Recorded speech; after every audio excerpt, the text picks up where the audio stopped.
Genesis chapter 38, and the main characters in our study today is Judah and Tamar. And let's get a little bit of background as to who these characters are. We'll learn more about Tamar as we get into it, but let's begin with Judah. Judah was the son of which of Jacob's wives? Leah. And Leah was the first wife that Jacob had. Was Judah the oldest of Jacob's sons? No, he wasn't the oldest. He does rise to prominence, and we'll see that as we see why as we get into our study.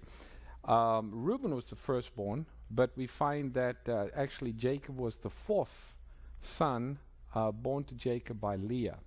So he's a little way down the order there. However, of course, Judah is the ancestor of the tribe of Judah. Judah became the largest of the 12 tribes. And when the kingdom eventually divided, you had the 10 tribes of the north.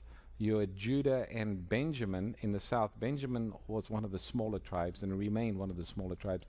You can read later on, if you read through Exodus, you read about some things that occurred in Judges in particular, some things that happened to the tribe of Benjamin that almost wiped them out. And there was actually a conflict with the other tribes, and it's quite a story in and of itself.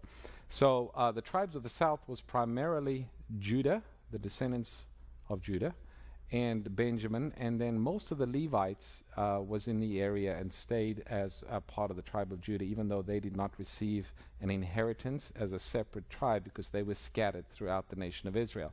So Judah becomes a very prominent tribe as you read on.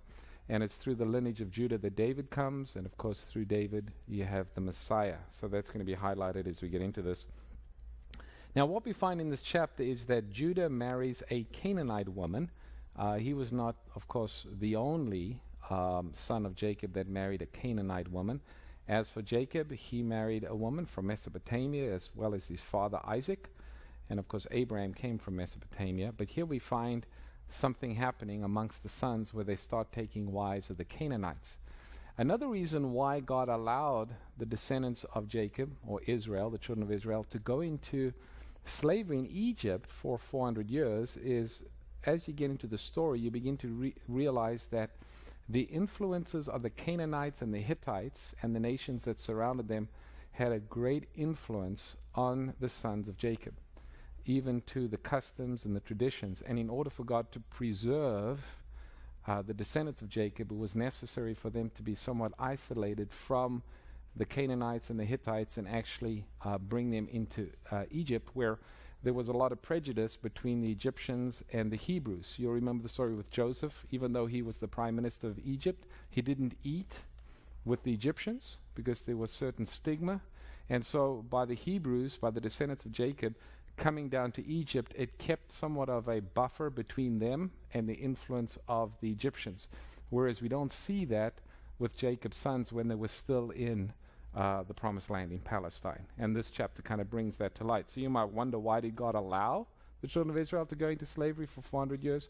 It was really to preserve them from being diluted with the other pagan nations around them. And they began to pick up some of their traditions even here, as we'll see. Yes? Yes. Why is it? Okay. We've seen why is this chapter sort of tucked in the middle of the story of Joseph. It's not chronological all the way through. The chapter 38 actually begins before Joseph is sold into slavery.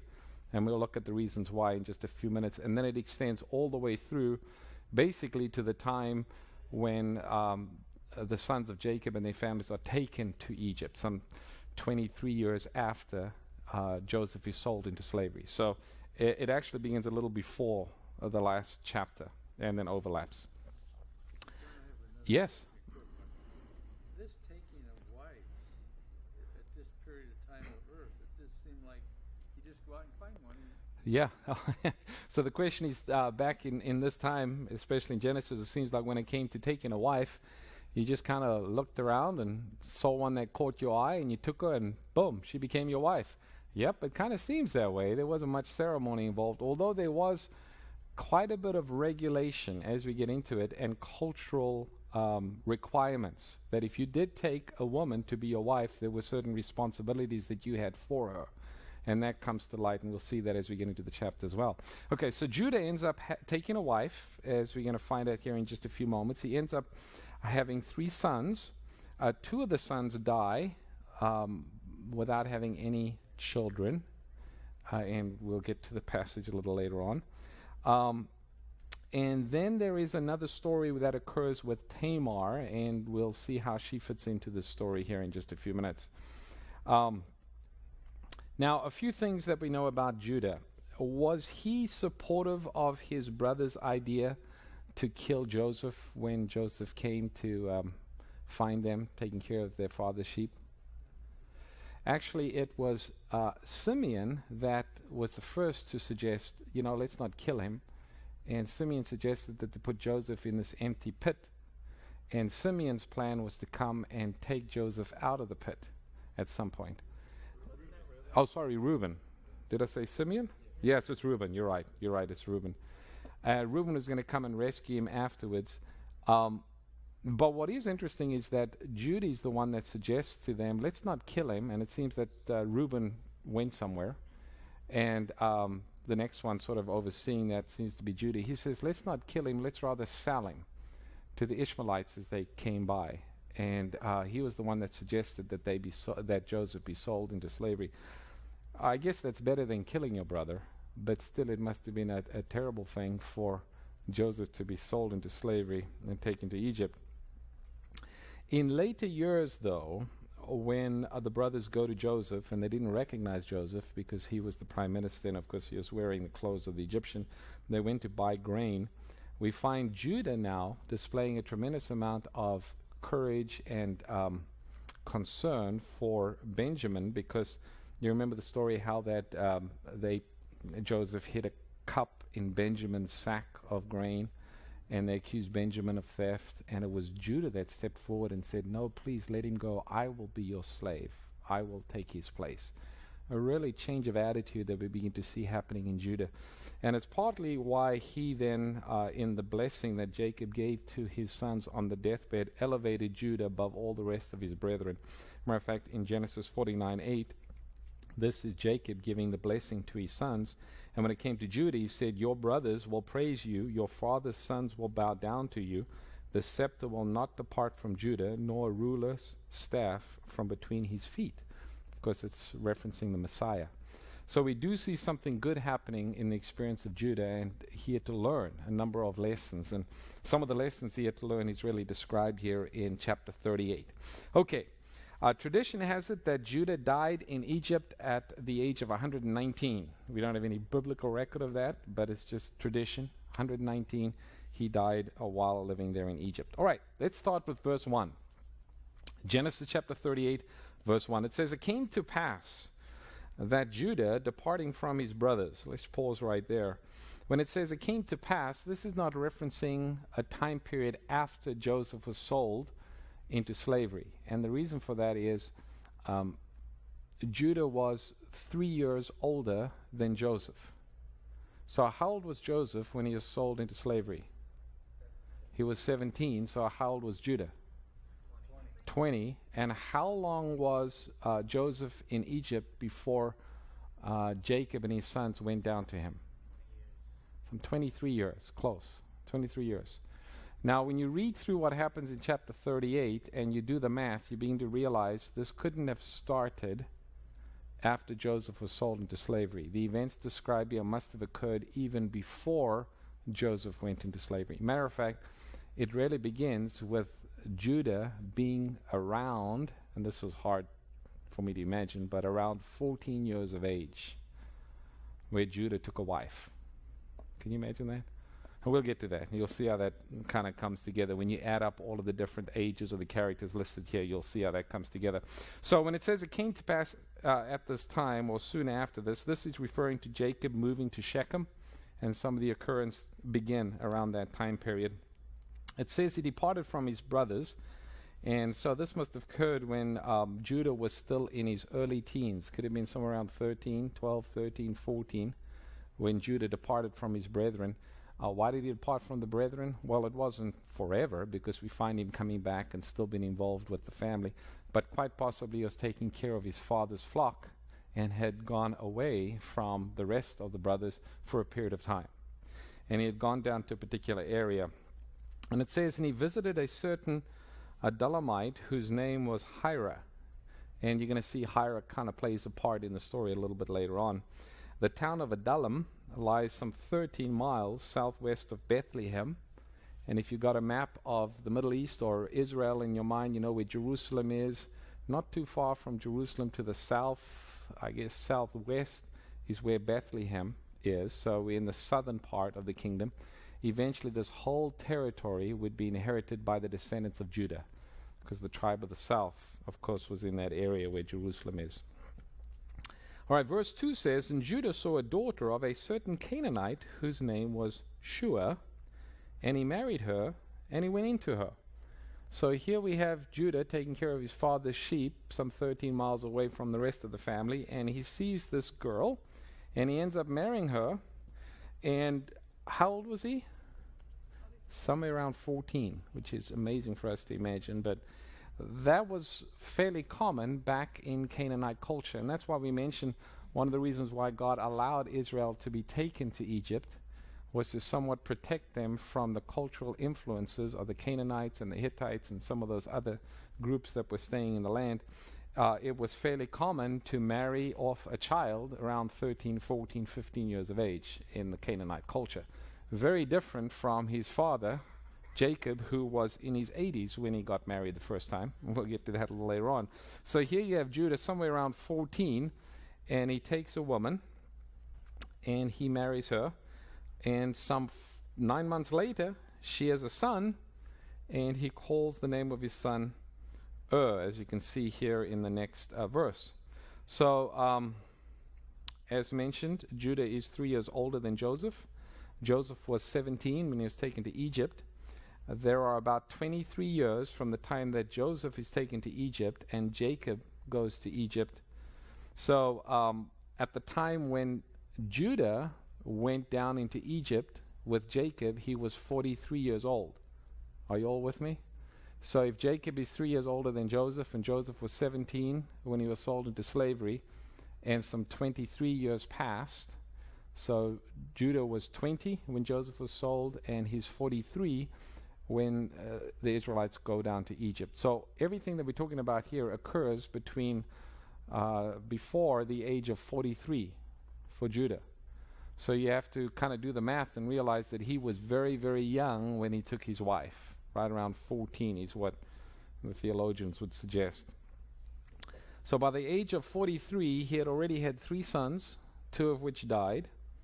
He had already had twins by Tamar, which is an interesting story. And one of the sons, one of those twins, his name was Perez, had 2 sons by the time the Israelites went down into Egypt. Did you follow all of that?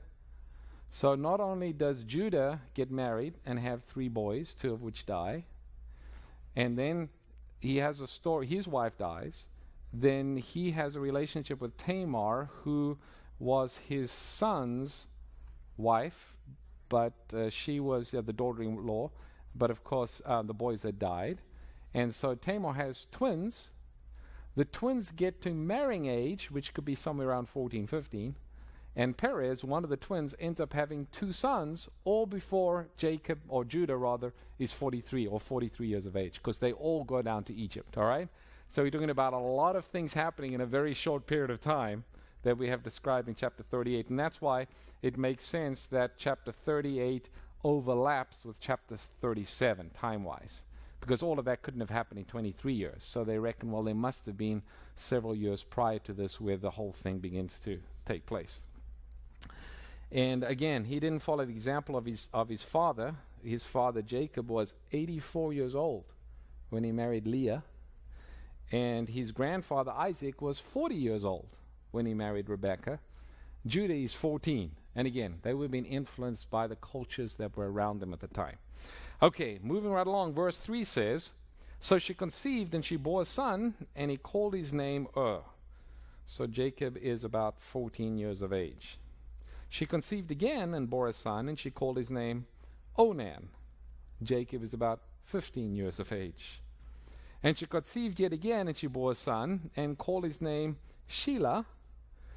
He was at Shebez when she bore him. So this brings us up now to Jacob being about 16 years of age. This is even before, Judah. I got the wrong name in there. Judah, about 16 years of age, and this is, of course, even before Joseph is sold as a slave. That didn't happen until he was 20. Verse 6 says, Then Judah took a wife for his firstborn, and her name was Tamar. So probably a Canaanite woman. We don't know exactly where she was from, but his firstborn was probably around the age of 13 or 14 when Judah took a wife, or took Tamar for him. Verse 7 says, But Judah's firstborn, was wicked in the sight of the Lord, and the Lord killed him. Now you wonder, how wicked could a 14-year-old be? Well, remember in the Bible, often things that God allows were considered, or at least represented, as things that God did. You know the story about God hardening Pharaoh's heart. And then you read elsewhere that Pharaoh hardened his own heart. So sometimes the things that God allowed in the Bible are described as almost God causing, because he's all-powerful. And so we need to bear that in mind as we read through Genesis.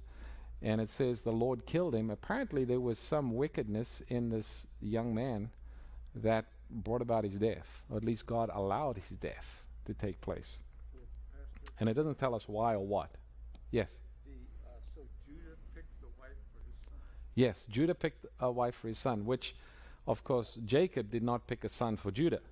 Judah went off on his own and found a wife. Yeah. But in this case, at least Judah did pick a wife. And you'll notice as we read through the chapter that the family was very much involved. When one of the sons was married, it became almost the responsibility of the father to make sure that there is an heir for that particular son, and how the whole system worked. We'll get into the details as we move along here. Okay, so where were we? Verse 6? Are we on 8? It says, Then Judah said, let's start in verse 7. But Judah's firstborn, was wicked in the sight of the Lord, and the Lord killed him. And Judah said to Onan, Go into your brother's wife and marry her, and raise up an heir to your brother. So Judah, as the father, it became his responsibility to provide an heir for his firstborn son. What was significant about the firstborn son? There was a blessing pronounced upon him, but he also was the inheritor of most of his father's goods or possessions. And so now Judah says to the second-born son, you need to take Tamar and have a son with her, marry her in essence, and raise a son, or let her have a son. That son won't be considered your son. It'll actually be considered your brother's son. And he will be the one that will inherit the bulk, or everything that the oldest son should have received. That boy was going to receive it. Now you can understand the dilemma. Well, the second born, he says, hey, I don't want to raise up a son for my brother to get the inheritance, because if there's no seed for my brother, well, then of course it'll come to me. I'm the one that's going to receive the most. So that's the backdrop of what we find out happening here. And again, we're not talking about grown men. We're talking about 14, 15-year-olds, 13. I mean, it's just amazing how young they were. Okay, now according to Canaanite custom, Onan, as the brother-in-law of Tamar, it was his responsibility to marry her and raise up an heir for his brother. This custom, though common amongst the Canaanites, was eventually incorporated as part of the Mosaic law. So even though the Canaanites practiced this was one thing that God saw fit to include in the Mosaic law, that back in the time of Israel, when they entered the Promised Land, if a man married and he died without having a child, then it was the responsibility of the brother to raise up an heir for his brother's name. And we can see that rule that continued even during the time of Israel. Verse 9 says, But Onan knew that the heir would not be his, because it would be his brother. And it came to pass that when he went into his brother's wife, that he omitted on the ground, lest he should give an heir for his brother. So he knew what he was doing. It was kind of selfishness. He didn't want his brother to have an heir. This didn't go down very well. And it says, and the thing which he did displeased the Lord, therefore he killed him also. So 2 sons of Judah die young under some very interesting circumstances. And then verse 11 says, then Judah said to Tamar, his daughter-in-law, remain a widow in your father's house till my son Shelah is grown. Now when it says grown, we're talking about 13, 14. That was sort of considered the marrying age back in those days. And marriage was almost an arranged family thing. It had to do with property, it had to do with inheritance, it had to do with the father's name. There was a whole lot of other things incorporated in marriage as far as the family and the clan and the reputation and the goods that was involved in marriage. It was looked at quite differently than today. It was more of a transaction. But anyway, Judah comes up with an idea and he says, all right, Tamar, you go back to your father's house. You need to remain a widow. You can't marry until my 3rd son gets old enough to marry.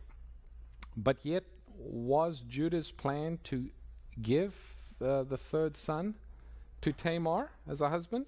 Look at the rest of verse 11. It says,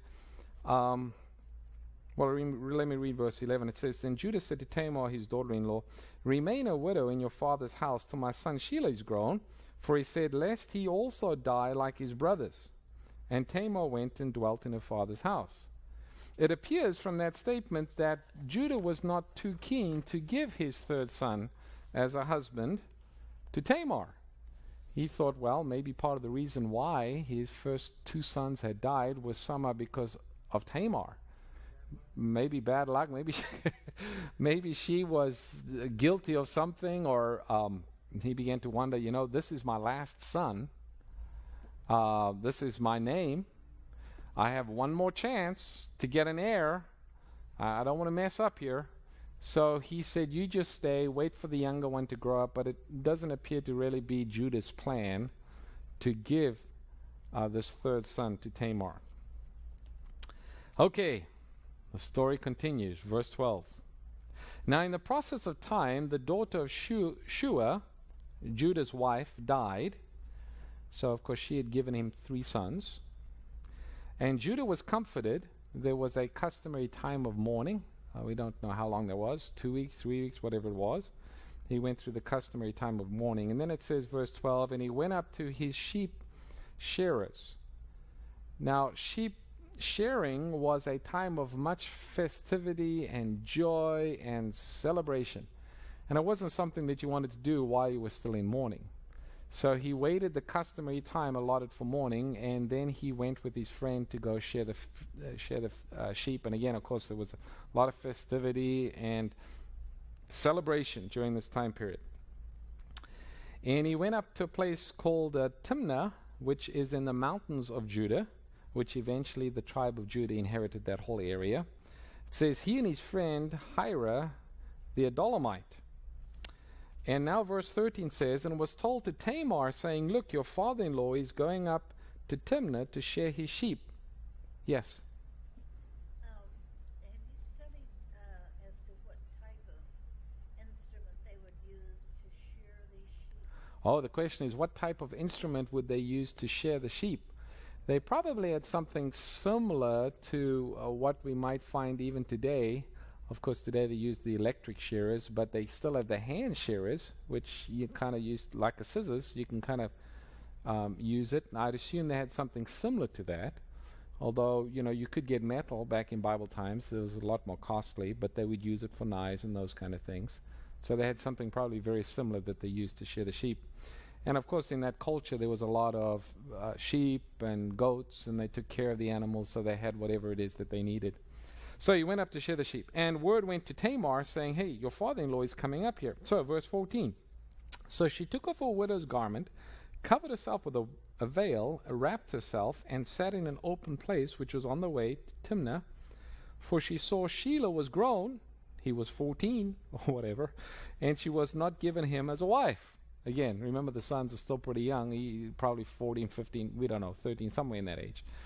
And she says, I've waited and he hasn't given me the third son, and so she disguised herself and she sat in an open place. Now, was Tamar Hebrew? No, she was a Canaanite. And we look at what she did now and we think to ourselves, oh man, that's a terrible thing to do. But what is interesting is that according to Canaanite tradition and Hittite tradition in particular, and they have some writings and some customs from back in that time, that if you married someone and your husband died and you didn't have a child with him, it then became the responsibility of his brother-in-law to raise up a seed in his stead.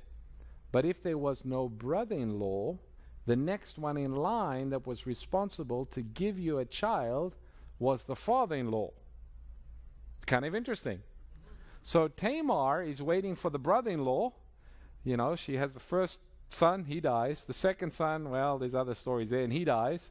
She's waiting for the third son, but it doesn't seem as though Judah is willing to give the third son to Tamar. Well, the next obvious step in the Canaanite tradition and culture was it's the father-in-law's responsibility.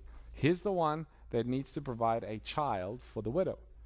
And so Tamar waits and thinks and comes up with a plan that was somewhat acceptable to the Canaanites. I mean, they would have said, yep, you did the right thing. This is the way you need to do things. If the father-in-law is shirking his responsibility, you can do what you can to get a child. It was very important, as you very well know, back in that time, in that culture, for a woman to have a child, in particular a son. It was important for her husband, but it was also important for her own identity and connection and care when she got older. Yes, Pastor Doug. I was just reading Deuteronomy this week, and when they entered the promised land, they would pronounce the blessings and cursings, and among the cursings it said, cursed is the man that looks upon the nakedness of his daughter-in-law. So the Hebrews, it definitely was wrong. Yes. So that's where the culture veered away. According to the Mosaic law, yes, it was the responsibility of the brother-in-law to take the wife. But that's where it stopped. The Canaanites took it one step further and said, no, actually, now it's the father-in-law's responsibility to provide a seed. The Mosaic law said, nope, that was never an option. And also, we'll get into this a little later on, that even though the brother-in-law was responsible in the Mosaic law to take the widow of his brother, he was not forced to take her. There was a certain degree of shame, but he was not forced to take her. And we'll maybe look at a couple experiences there a little later on. Yes. It's amazing to me what I'm hearing, because God has a plan, and if you don't follow that plan, Okay. Yeah, we can see in the Bible that God definitely has a right way and a wrong way of doing things. yeah. And here we find Judah not following God's plan. He's kind of giving into the culture around him. And again, that's probably why, a very important reason why God allowed the children of Israel to go to Egypt, to kind of protect them from the Canaanites and the Hittites and those other groups around them. So here Tamar is just following what she knew. She's following her culture. She's very clever, though. And you're going to see that in just a minute. She was a sharp cookie. She had thought through everything. This is not a spur-of-the-moment decision. When she got word that Judah was coming up to shear her sheep, she had an idea. She had a whole plan worked out. And it worked out in her favor at the end of the day. Okay, looking then at verse 15. It says, when Judah saw her, he thought that she was a harlot because she had covered her face. Then he turned to her by the way and said, please let me come in to you, for he did not know that she was his daughter-in-law. So she said, what will you give me that you may come in to me? Very important question that she asks. Now remember, she's thinking from the Canaanite. She's not really thinking that she's doing anything wrong. She's saying, you owe this to me. You're the next in line. And if you refuse to give me your son, you're responsible to give me a child. And so she's kind of, she's thinking along her lines of reason. But she asks, you need to give me something. And verse 17, and he said, I will send a young goat from the flock. And she says, oh, wait a minute, that's not quite what I want. She also realizes that there isn't a goat standing by him, but he's walking up. And so she says, here's my opportunity. She then says, verse 17, will you give me a pledge till you send it? Now, he was probably good for his word. If he had said, I'll give you a goat, yeah, he'll give her a goat. But she realized that's not what she wanted. She wanted something else. She said, what pledge will you give me? And then look at verse 18. And he said, what pledge shall I give you? So she said, she asked for this. She asked for the signet and cord and your staff that is in your hand. Now, it's interesting that she asked for his signet and cord. What is the signet and cord? When it talks about the cord, it's talking about a string of some kind that he had around his neck. And on the string was a ring, and on the ring was his name that was carved. And the signet was used, it was his official sort of seal that was used for transaction. What do you suppose was on that signet? His name. So there was no doubt as to whose signet this belonged. It had his name on it. And in order for Judah to do transactions, he would take the signet off and he would roll it in the clay or in the wax or whatever it might be, and there would be his name. It was his sort of his signature. So she was clever in what she asked for, and she said, I want that signet that's got your name on it. She also asked for the staff that was in his hand. Of course, the staff was more than just a stick, especially if you carried it around with you all the time. It was also connected with the person. There would sometimes be a name carved in on the staff, or there would be some special image. Sometimes they would have the head of an animal that was the handle on the staff, and they carved in an image. So you could also identify a person by his staff. You look at the staff and say, oh, I think I know who that person is, especially if they use it all the time. And then, of course, she's got the signet that's got his name. There is no doubt as to who this person is. And so Tamar is pretty clever in what she asked for, because she's going to use that, as you see a little later in the story. And Judah's not really thinking, probably because he figures, I'm just going to get the goat and give her the goat, and I'm going to get my stuff back, and it's going to be all over, nobody's going to know, and I can go about my merry business. Well, the Bible says, be sure your sins will find you out. And they sure did in this case. Is that what you were going to say? Better than the DMV's new real ID. Yeah, there you go. That was Genesis' real ID, for traveling. It was his signet ring. So it was pretty important. Okay, so verse 19. It says, where did we finish up? 18. So we are on 19. Okay. 19. So she arose and went away and laid aside her veil and put on her garments of her widowhood. So she went back to her father's house and she put on, the black robe or whatever it was of widowhood. And Judah sent a young goat by the hand of his friend, the Adullamite, to receive his pledge from the woman's hand. But he did not find her. So his friend goes to the area, he looks around, doesn't see you anywhere. Verse 21, then he asked the men of that place, saying, where is the harlot who was open by the roadside? And they said, there was no harlot in this place. Now, the English uses the word harlot, and it's kind of interesting, the wording that the Adullamite, which is Judah's friend, uses when he goes to look for her. One of the common practices amongst the Hittites, and again, these were wicked people, the Canaanites and the Hittites. Part of their pagan worship was prostitution. And the prostitutes that were involved in the pagan worship were held in high esteem by the people in the community. So it was not a bad career to do such a thing. And it's interesting, the wording that's used when the Adullamite, the friend, Hira, comes looking for her, he uses a different kind of word with referencing her, referring to these prostitutes that were used in worship. So it's it wasn't a strange thing. It was a common practice in those days. And so he's looking for her, and they said, well, we don't have any of those goddesses or those women that were involved in worship. He says, we don't even have a temple in this area. There's no one here. We don't know what you're talking about. And so instead of calling it the way it is, he tried to elevate and make Judah maybe look a little bit better, at least in the eyes of the pagans, that his friend had come to worship in that sense. Yes? Thank you, Pastor. Amos chapter 2, verse from 7. They pant after the dust of the earth, which is on the head of the poor, and keepeth the way of the humble. A man and his father go to the same girl to defile my holy name. When Paul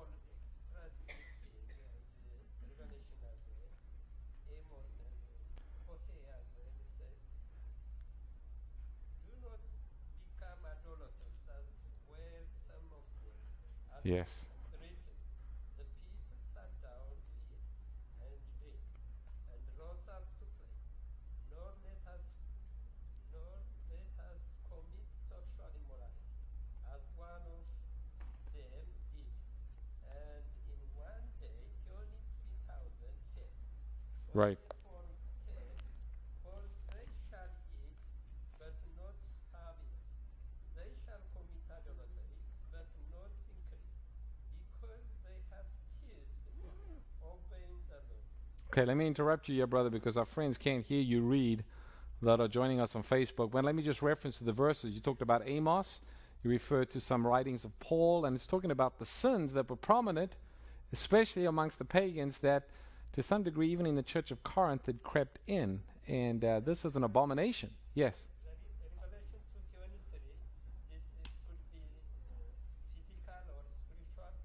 I will kill her children with the death, and all the churches shall know that I am he who searches the mind and the heart. Yes. And I will give to each one of them according. Right. Let me just comment on that one so our friends can hear. In Revelation, of course, it talks about the harlot. Her name's Babylon. Talks about Babylon and the daughters. One of the great sins of the beast power of Revelation, it talks about committing spiritual fornication. And again, that is a theme that's repeated over and over again in the Bible, and we can see that as being common amongst the pagans.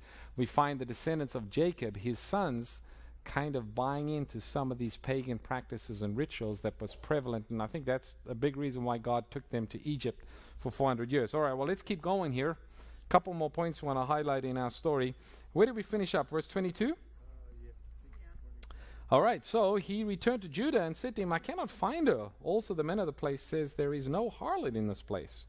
Then Judah said, let her take them for herself, lest we be ashamed. Or lest we be shamed. Now, why did he say lest we be shamed? What is it that she had? She had his name. She had his staff. So he was somewhat vulnerable here. She could easily embarrass him by saying, whose is this? He says, no, let's just keep quiet. Let's just ignore it. Let's just leave it with her. She can have it. We don't want to stir things up. He was hoping that it would go away. Well, of course, she had a different plan, and we'll see how that comes along. Then the last part of verse 23, it says, for I sent this young goat, and you have not found her. Verse 24, and it came to pass about 3 months later that Judah was told, saying, Tamar, your daughter-in-law, has played the harlot. Furthermore, she is with child by harlotry. So Judah said, bring her out and let her be burned. Wow, that's pretty strong, isn't it? Apparently the culture allowed, in the case of harlotry, in that sense, if it was your daughter or if it was your wife, she could be put to death for adultery. Now, burning seemed somewhat severe. They did find a couple of cases, but not a lot of them, back in, I think, the Assyrian culture, where adultery could be punished by burning.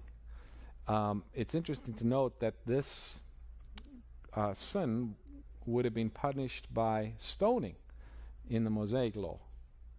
There were only 2 instances. Now, this might be a little discomforting, but there were 2 sins that, according to the Mosaic law, was punished by burning. The one was if a priest's daughter practiced harlotry, or if a man married a mother and daughter. The punishment of that could be burning. Otherwise, everything else was stoning. So this is a very, very severe punishment. And part of the reason why we think, at least some scholars feel, that Judah was so eager to say, yep, burn her, because that kind of got him off the hook, kind of gave him an excuse not to have to give his son to her, right? Because remember, it was Judah's responsibility to raise up a seed, and it was his responsibility to give her an heir for his son. So he thought, oh, here's a way I can get out of that. I don't have to give my son. Yes? I was just going to say that's why Tamar covered her base. So Tamar was very clever in what she planned. She thought through it, and she got the signet, right, with the name. And of course, here's that aha moment that comes along. And this is sort of a turning point, I think, in Judah's experience as well. He learned a difficult lesson here. Yes. There is no any other women why he went to the harder and why God is grace as well to kill sexual immorality Yeah. All right. on the Sabbath. Yeah, we have no example. We have no example in the Mosaic law of anyone being burned to death, even though the Mosaic law does state the daughter of a priest, if she practices harlotry, she can be burned. And if a man marries a woman and a mother, he can be burned, they can be burned. But we have no example of that ever occurring. We do have examples of stoning for breaking one of the 10 Commandments, but we don't have an example in the Bible of this ever happening. Now, of course, we have the situation here where he says, all right, get rid of her. Let's set an example. Why was he so eager to have this severe punishment? Because she made him look bad. Remember, she was already part of his family. She was his daughter-in-law. And to have your daughter-in-law behave this way, even amongst the pagans, was a bad thing for your name. So he wanted to show who's boss, and he really wanted to make an example of her, and things kind of backfired. He had mentioned, he said, let her have the stuff, right? Lest we be shamed. Left, so that was a big deal. He didn't want to be embarrassed, right? Didn't want to be shamed. So let's look. Where are we now? Verse 12? Where? No. 26. Oh, 25, I think. 25. So it says, when she was brought out, she sent to her father-in-law, saying, by the man whom these belong, I am with child. And she said, please determine whose these are, the signet and cord and the staff. Done deal right there. She waited, she had her evidence, and she said, here it is. Now, it was more a shame on Judah, not so much for what he had done, although that was a terrible thing for him to do, but for, at least in the Canaanite culture, for him refusing to provide his son to Tamar, and she pointing that out, saying Judah is not taking care of his family, he's not taking care of his responsibility. That was a big embarrassment for Judah. But at the same time, I think the Lord is convicting Judah, and we can see this seems to be a real change that took place. So in passing sentence upon Tamar, Judah actually ended up condemning himself twofold. Number one, for the sin of fornication. That was wrong. Number two, for breaking his promise to Tamar, planning to keep her childless forever. And he was called out for that. All right, verse 26. So Judah acknowledged them and said, she has been more righteous than I, because I did not give her Shelah, my son, and he never knew her again. So he began to learn his lesson finally. There was little that Judah could do about admitting other than just admitting his guilt. It was a great sin, but his confession was honest and sincere, and it was followed up by right action. He took care of the twin boys that Tamar gave birth to. Verse 27 says, now it came to pass at the time for giving birth that, behold, twins were in her womb. And so it was that when she was giving birth, that one put out his hand, and the midwife took a scarlet thread and bound it on his hand, saying, this one came out first. So the one whose arm came out first was considered the firstborn. She said this one came out first. She tied a string around his wrist. And verse 29 says, then it happened as he drew his hand back that his brother came out unexpectedly. And she said, how did you break through? This breach be upon you. Therefore his name was called Perez. And then afterwards, verse 30, it says his brother came out who had the scarlet thread in his hand, and his name was called Zerah. Now, Perez is the one that takes prominence here. Although he was not considered the firstborn, because his brother's hand came out first and they tied the thread around it, he is listed as first when it lists the descendants of Judah, and it is through the family lineage of Perez that eventually you have the story of Obed and Ruth and Jesse and David and the Messiah. So it's through Judah, Tamar, Perez, Obed, David, all the way down to Jesus. That's why this chapter is particularly mentioned here in Genesis, even though it's got some rather strange details described, but it's important as part of the lineage of Christ. It also, I think, teaches us a lesson, like just David, who made some terrible mistakes, Judah made some terrible mistakes, but he was genuinely repentant.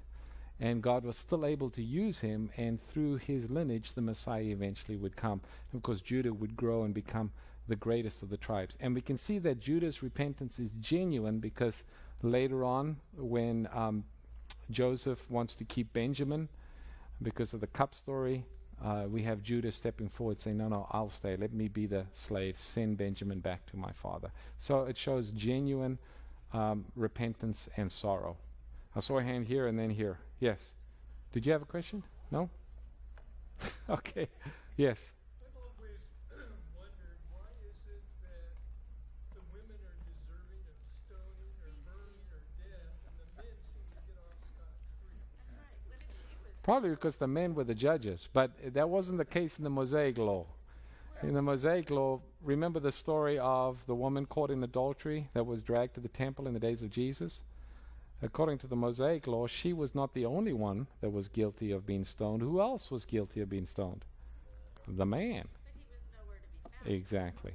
Exactly. Now, but in Eli's sons, they did everything that Tamar did, and they were sons of the priests. But there was a law that said the daughter of the priest would be burned, but not the sons. Yeah. Yep, what can we say about that? That's the way it is. Truly repentant. Well, I think if she was truly repentant, God's grace, of course, in the case of the woman caught in adultery, she was forgiven. And I think that would have been the case for all. But, I mean, if a woman that was unmarried or even a married woman made a vow in the hearing of her husband and her husband didn't like it, he could overrule it. Did you know that was back in the time of Israel? And of course, if an unmarried woman made a vow, the father would have to verify it or ratify it. So it was a little bit of a different cultural situation. And of course, in those times, there was more responsibility placed upon the father for the protection and the welfare of his daughter. And in this case, his daughter-in-law, it was the father's responsibility to take care of and provide for her. Yes? The answer to that is easy. It's in an old hymn. Says, we'll understand it all by and by. We'll understand it by and by. It's a good answer. Did I see another hand? Yes. As I listen to all this, I'm going, wasn't there a better lineage?